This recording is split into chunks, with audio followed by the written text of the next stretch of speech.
ಸರ್ಕಾರಿ ಶಾಲೆಯ ಮುಖ್ಯ ಶಿಕ್ಷಕ ವರ್ಗಾವಣೆಯನ್ನು ಖಂಡಿಸಿ ವಿದ್ಯಾರ್ಥಿಗಳ ಪೋಷಕರು ಕೋಲಾರ ಜಿಲ್ಲೆಯ ಶ್ರೀನಿವಾಸಪುರ ಪಟ್ಟಣದ ತಾಲೂಕು ಕಚೇರಿಯ ಮುಂದೆ ಪ್ರತಿಭಟನೆಯನ್ನು ನಡೆಸಿದ್ದಾರೆ. ಶ್ರೀನಿವಾಸಪುರ ಪಟ್ಟಣದ ತ್ಯಾಗರಾಜ ಬಡಾವಣೆಯಲ್ಲಿರುವ ಸರ್ಕಾರಿ ಉನ್ನತೀಕೃತ ಹಿರಿಯ ಪ್ರಾಥಮಿಕ ಶಾಲೆಯ ಮುಖ್ಯ ಶಿಕ್ಷಕ ಬೈರೇಗೌಡ ಅನ್ನೋರು ವರ್ಗಾವಣೆಯಾಗಿದ್ದು, ಯಾವುದೇ ಕಾರಣಕ್ಕೂ ಅವರನ್ನು ಈ ಶಾಲೆಯಿಂದ ವರ್ಗಾವಣೆಯನ್ನು ಮಾಡಬಾರದು ಅಂತ ಜುಲೈ 29ರಂದು ಶಾಲೆಯ ಬಳಿ ವಿದ್ಯಾರ್ಥಿಗಳು ಹಾಗೂ ಪೋಷಕರು ಪ್ರತಿಭಟನೆಯನ್ನು ನಡೆಸಿದ್ರು.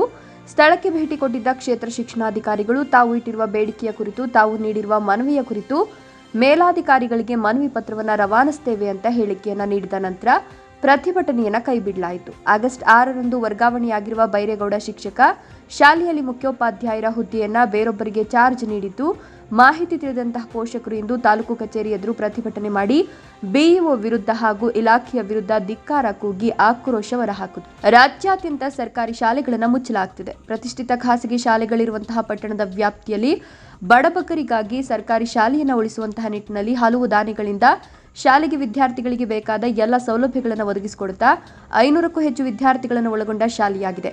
ಇಂತಹ ಶಿಕ್ಷಕರನ್ನ ಪಡೆಯೋದು ನಮ್ಮ ಪುಣ್ಯವಾಗಿತ್ತು. ಕೂಡಲೇ ವರ್ಗಾವಣೆಯಾಗಿರುವಂತಹ ಶಿಕ್ಷಕರನ್ನ ಇದೇ ಶಾಲೆಗೆ ಪುನಃ ವರ್ಗಾವಣೆ ಮಾಡಿ ಇಲ್ಲಿಯೇ ಮುಂದುವರಿಸಬೇಕು. ಇಲ್ಲವಾದರೆ ಮುಂದಿನ ದಿನಗಳಲ್ಲಿ ಉಗ್ರ ಹೋರಾಟ ಮಾಡೋದಾಗಿ ತಾಲೂಕು ದಂಡಾಧಿಕಾರಿಗಳಿಗೆ ಹಾಗೂ ಕ್ಷೇತ್ರ ಶಿಕ್ಷಣಾಧಿಕಾರಿಗಳಿಗೆ ಮನವಿ ಪತ್ರ ಸಲ್ಲಿಸಿದರು. ಹೋರಾಟ ಮಾಡಿದ್ವಿ, ನಾವು ನಿಮ್ಗೆ ಮನವಿ ಪತ್ರ ಕೊಟ್ವಿ. ನೀವು ಅವತ್ತೇನು ನಮಗೆ ಒಂದು ಭರವಸೆ ಕೊಟ್ಟರಿ, ನಾವು ಇಲ್ಲೇ ಉಳಿಸ್ಕೊಳ್ಳೋಂಥ ಪ್ರಯತ್ನ ಮಾಡ್ತೀವಿ. ನನ್ನ ಮೇಲಧಿಕಾರಿಗೆ ನಾನು ಮಾಹಿತಿ ಕೊಡ್ತೀನಿ, ಒಂದು ಲಿಖಿತಪೂರ್ವಕವಾಗಿ ನನ್ನ ಜನರಾಗ್ತೀನಿ ಅಂತ ಅವ್ರಿಗೆ ಇದು ಮಾಡಿದ್ವಿ. ಆದರೆ ನಿನ್ನೆ ಹೋಗಿ ಬೇಗ ಹೋಗಿ ನಿನ್ನೆ ಮಧ್ಯಾಹ್ನ ಹೋಗಿ ನೀನು ಇಲ್ಲಿ ಇರಬಾರ್ದು, ಇಡೀ ಒಂದು ನಿಮಿಷ ನಾನು ಮಾತಾಡ್ಬೇಕಲ್ಲ ನೀವು ಇಲ್ಲಿಂದ ರಿಲೀವ್ ಆಗಿಬಿಡ್ಬೇಕು, ನೀವು ಹೊರಟೋಗ್ಬೇಕು ಅಂತ ನೀವು ಹೇಳಿದ್ದೀರ ಅಂದರೆ ಇದರಲ್ಲಿ ನಿಮ್ಮದು ಏನೋ ಕೈವಾಡ ಇದೆ ಅನ್ನೋದು ನಮ್ಮ ಪೋಷಕರ ಅದರಲ್ಲಿ ಬೇರೆ ಮೇಲೆ ನಿಮಗೆ ಅಷ್ಟೊಂದು ಕೋಪ.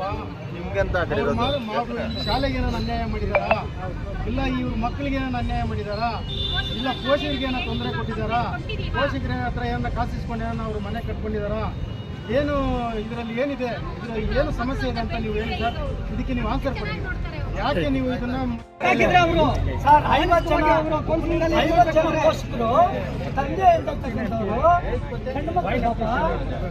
ಬೈರೇಗೌಡ ಸರ್ ಮೇಲೆ ನಂಬಿಕೆ ಇಟ್ಕೊಂಡು ನಮ್ಮ ಮಕ್ಕಳು ಉತ್ತರ ಆಗುತ್ತೆ ಅಂತ ಹೇಳ್ಬಿಟ್ಟು ಸ್ಕಾಲರ್ಶಿಪ್ ಅವ್ರ ಮನೆಗಳಿಗೆ ಕೊಡ್ತಕ್ಕಂಥ ಸ್ಕಾಲರ್ಶಿಪ್ ಅದನ್ನು ಬಡಮಕ್ಕಳನ್ನ ಎತ್ಕೊಂಡ್ಬಂದು ಅಲ್ಲಿ ಸೇರಿಸಿದ್ದಾರೆ.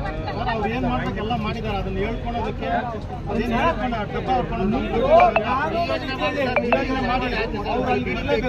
ಇವಾಗ ಅಲ್ಲಿ ಹೆಡ್ ಮಾಸ್ಟರ್ ಯಾರು ಇಲ್ಲ, ಹೆಡ್ ಮಾಸ್ಟರ್ ಬರ್ತಾರೆ. ಸಹಕಾರವನ್ನು ಕೊಡ್ತೇವೆ. ನಾವು ಸರ್ಕಾರಿ ಶಾಲೆಗಳು ಉಳಿಬೇಕು, ಆ ನಿಟ್ಟಿನಲ್ಲಿ ನಾವು ಕೆಲಸವನ್ನು ನಿರ್ವಹಿಸ್ತಕ್ಕಂಥದ್ದು. ನಾನು ಸಹ ಬಹುತೇಕವಾಗಿ ಇಲ್ಲಿ ಬಂದಿರತಕ್ಕಂಥ ಎಲ್ಲ ಅಧಿಕಾರಿಗಳು ನನ್ನನ್ನು ಸೇರಿ ನಾನು ಸರ್ಕಾರಿ ಶಾಲೆಯಲ್ಲಿ ವಿದ್ಯಾಭ್ಯಾಸ ಮಾಡಿ KES ಓದ್ಕೊಂಡು ನಾನು ಆಯ್ಕೆಯಾಗಿ ಇಲ್ಲಿ ಪ್ರಮೋಷನ್ ಆಗಿ ನಾನು ಒಂದು 5 ತಿಂಗಳಿಂದ BO ಆಗಿ ಕೆಲಸವನ್ನು ಮಾಡ್ತಾಯಿದ್ದೀನಿ. ದಯವಿಟ್ಟು ತಮ್ಮಲ್ಲಿ ಮನವಿ ಮಾಡ್ಕೊಳ್ಳೋದೇನೆಂದರೆ, ಇದು ಉಪನಿರ್ದೇಶಕರ ಹಂತದಲ್ಲೂ ಆಗೋ ಕೆಲಸ ಅಲ್ಲ, ನಮ್ಮ ಹಂತದಲ್ಲಿ ಆಗೋ ಕೆಲಸ ಅಲ್ಲ. ನೀವೇನಾದರೂ ಆ ರೀತಿ ಇದ್ದರೆ ಸರ್ಕಾರ ಹಂತದಲ್ಲಿ ಹೋಗಿ ನೀವು ಅದನ್ನು ಮಾಡಿ ಮಾರ್ಪಾಡು ಮಾಡಿಕೊಂಡು ಒಂದು ವರ್ಗಾವಣೆ ಇದನ್ನು ಅವ್ರು ಮತ್ತೆ ನೀವು ಅಲ್ಲಿ ಹಾಸ್ಕೊಳ್ಳೋಂಥ ಕೆಲಸ ನೀವು ಮಾಡಬೇಕು. ಮತ್ತು ಉಪನಿರ್ದೇಶಕರಿಗೂ ನೀವು ಯಾವುದೇ ಕಾರಣಕ್ಕೂ ಅಲ್ಲೋದ್ರೂ ಏನು ಮಾಡಲಿಕ್ಕೆ ಆಗಲ್ಲ, ಅವ್ರಿಗೂ ಅಧಿಕಾರ ಇಲ್ಲ. ಹಾಗಾಗಿ ದಯವಿಟ್ಟು ತಾವು ಅರ್ಥ ಮಾಡ್ಕೋಬೇಕು ಪರಿಸ್ಥಿತಿ ಏನು ಅಂತ. ಆ ಇಲಾಖೆ ನಿಯಮಗಳು ಏನಿದಾವೋ ಆ ನಿಯಮಗಳನ್ನು ನಾವು ಮೀರೋದಕ್ಕೆ ಆಗೋದಿಲ್ಲ. ಆದ್ದರಿಂದ ಈಗ ಶಿಕ್ಷಕರ ಕೊರತೆ ನೀಗಿಸೋದಕ್ಕೆ ನಾವು ನಿಯೋಜನೆ ಮಾಡಿದ್ದೀವಿ. ನಾಳೆ 30 ಜನ ಶಿಕ್ಷಕರು ಬರ್ತಾರೆ, ಮಕ್ಕಳಿಗೆ ಯಾವುದೇ ತೊಂದರೆ ಆಗಬೇಕು. ಮತ್ತು ಆ ಪ್ಲೇಸ್ಗೆ ಬೇರೆ